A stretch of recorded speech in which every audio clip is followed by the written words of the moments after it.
That's the way to play the hook shot. The short one, beautifully in position, kept the ball down, takes a single to deep long leg. Sort of shot that really appeals to the West Indian supporters here.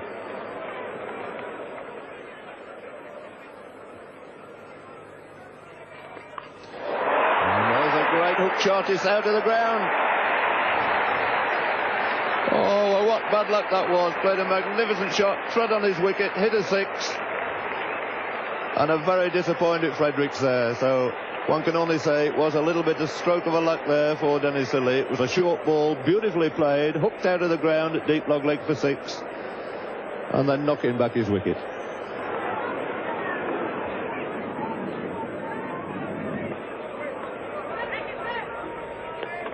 Swung away, beautiful shot there by Fan. Really, this Kelly Turan is in magnificent form, following that glorious cover.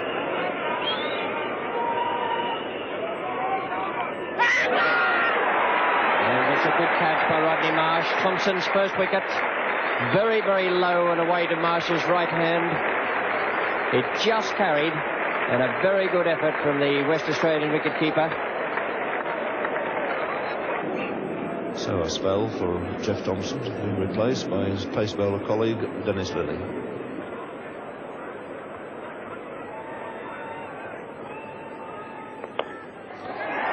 Effortlessly turned up his legs this time by Lloyd. Just going to beat Walker onto the ropes. Slightly.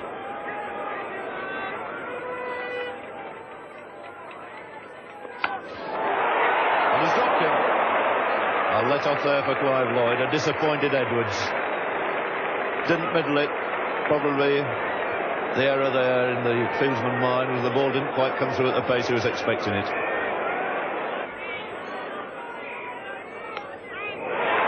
It's a fine shot for 4 runs. Just straying in direction down the leg side, and Lloyd made no mistake.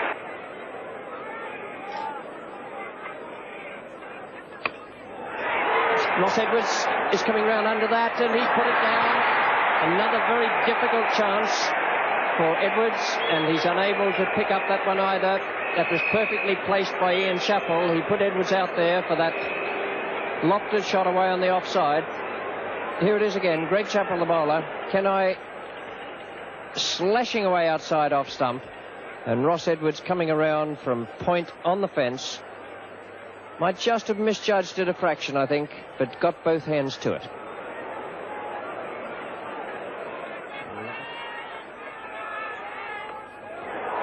Lillee is the man coming in under that, and he's put it down as well. 3 chances dropped by the Australians, all of them difficult. Blame.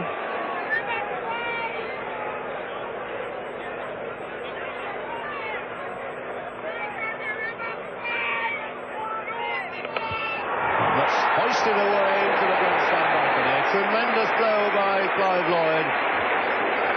Wasn't all that short, in fact, something like a good length ball, but picked it up, timed it sweetly, and he moves on to 73. And really hammered that square before, and there's no way you can bowl to a man like Clive Lloyd when he's in this sort of form. He got it in no uncertain terms. Beautiful flashing cover drive, typical of the man. The bat raised, the crowd on their feet. And what a delightful exhibition this has been by Clive Lloyd. You couldn't really wish to see a better 100 than that in any form of cricket.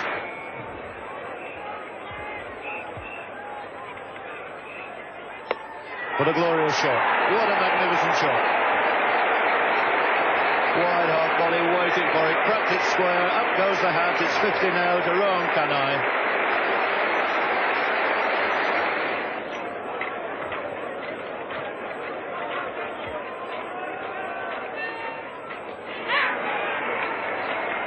Arms up in the air. Dickie Bird is coming over to see if the ball is carried. Marsh asking Dickie Bird, not quite sure whether that's carried through to the keeper. He's going to ask Tom Spencer if he feels it's carried. A long deliberation, one either says yes or no fairly quickly there. But he's given him out, yes, it seemed a long time.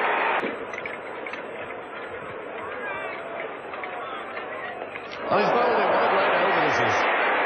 Well, Gilmour turning it on again. It's Richards' turn to go this time. So this young man who's been held back, he only bowled the first spell of 6 overs and took a wicket in that, has now come back and in 3 overs he's collected another 3 wickets. His figures at the moment standing on 4 for 34.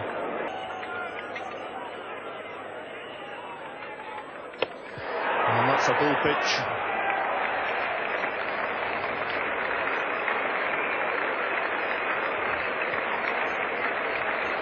So Keith Boyce fall into that full pitch. Quite happy about it. 34 very valuable runs in brisk time from the Barbadian. Only 43 minutes, the 7th wicket to go down. Score on 261.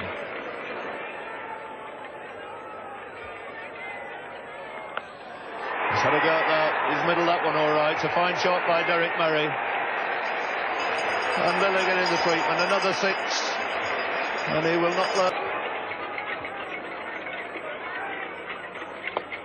That's an easy caught and bowled.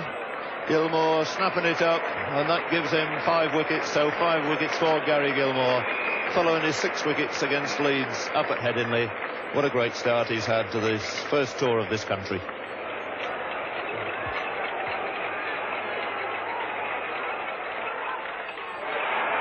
And nearly swung himself off his feet there. Gilmour not too worried about it, but he could be, because they'll run a second one. So 2 more, that's it. It's the end of the West Indian innings. Their score standing on 291 for 8. Superb century we've seen from Clive Lloyd. And the bowling honours here taken by Gary Gilmour, the man walking off with 5 wickets to his name. Bowling to McCusker.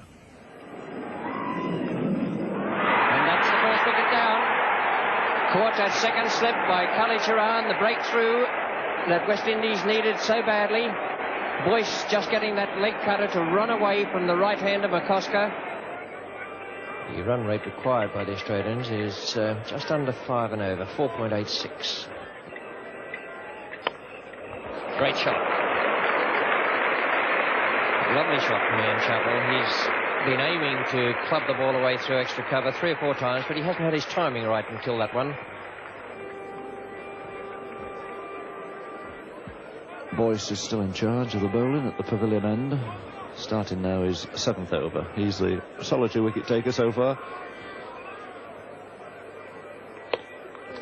And a brilliant diving effort there by Boyce in direct opposition.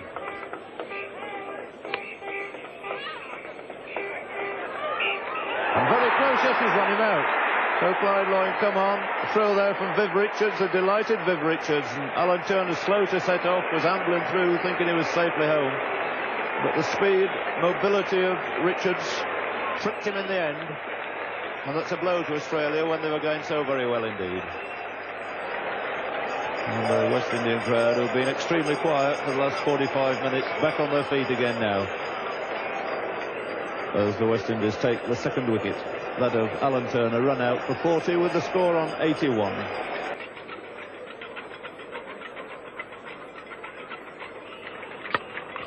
Short and hit away most powerfully this time by Chappell. Greg Chappell making a 2nd boundary there.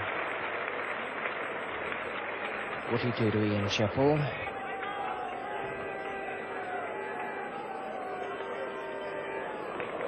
It's 4 runs, very fine glance there by Ian Chappell. So 5 runs from this over. Andy Roberts.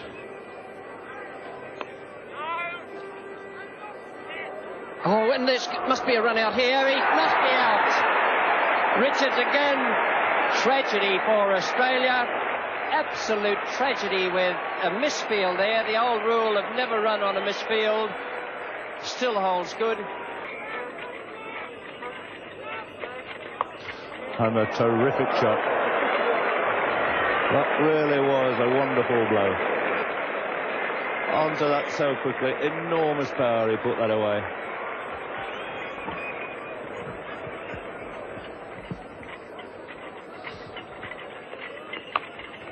Oh, it's a glorious shot.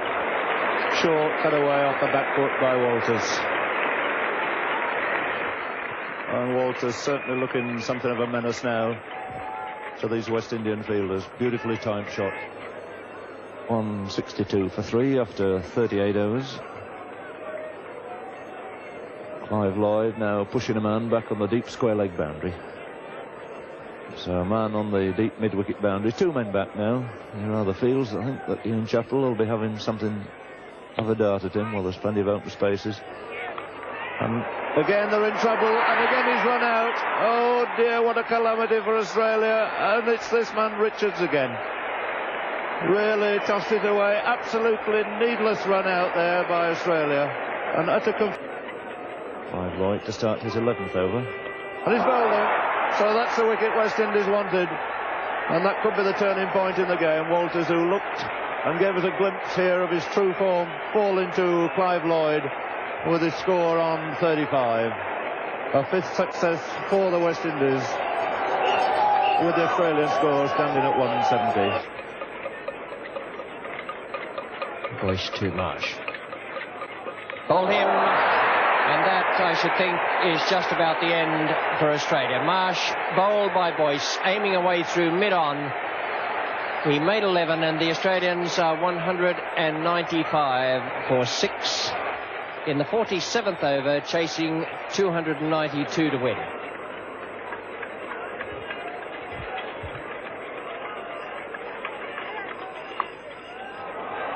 That's a good shot from Edwards, who's not a hooker, but he swung that around. He went with the ball.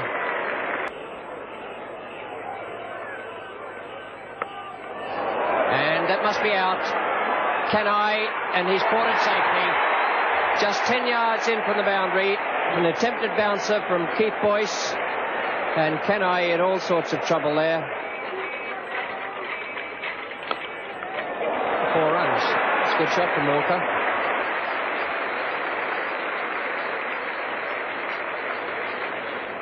Well, 6 overs have cost 30 runs. Boyce now is bowling his 12th over to Edwards. And it's in the air, and Fredericks must catch that. A simple chance. And Australia have lost their 8th wicket for 231. The West Indian crowd is going wild over on the left of the ground. Max Walker now is on 7, facing Keith Boyce. Holder. And that's out. The 4th run out of the innings. A very fast throw from Holder. I wouldn't mark it down as one of the best pieces of running between the wickets I've ever seen from any cricketer. And Max Walker is out, having turned the ball to Holder. Started off down the pitch. Was sent back by Thompson, who never had any intention of going, and there certainly wasn't a single there. So now we have 4 run-outs in this Australian innings, which stands now at 233 for the loss of 9 wickets. Fine shot from Thompson. Picked that nicely off his toes and into the square leg boundary for 4.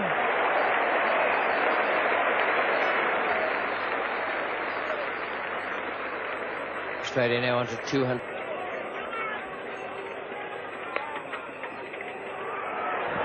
He's missed this time, otherwise we should have had the 5th run out. They're coming back for the overthrow, and if Richards had thrown to the other end, I think it might have been curtains.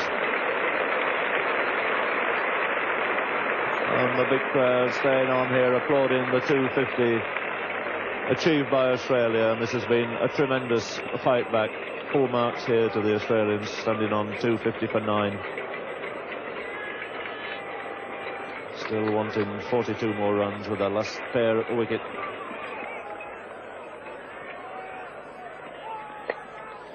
And that's it. That's it. It's going to go back. The overthrow off a no ball again. Overcome the crowd. They think it's over. They didn't see the no ball signalled, and these 2 batsmen are still running, and it's absolute chaos out there. Nobody knows what's happened.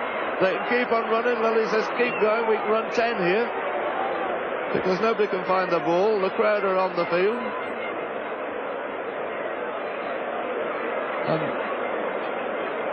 Everybody trying to find out now how many they actually did run, what happened. It was a no ball, it was a catch taken, it was a shy by Fredericks at the wicket, and they ran the overthrows. And Tom Spencer doesn't quite know what it's all about down there. And Thompson, who's played so well for his 21. And he's out. That's a great stop, but what a way to end the match. 274. And I've never seen cricketers move as quickly, gathering the sacred stumps. The charge of the brigade over. A win for West Indies here by 17 runs. And unforgettable scenes here at Lord's Cricket Ground at the end of one of the greatest one-day matches one could ever possibly wish for. 291 scored by West Indies, 274 the Australian reply.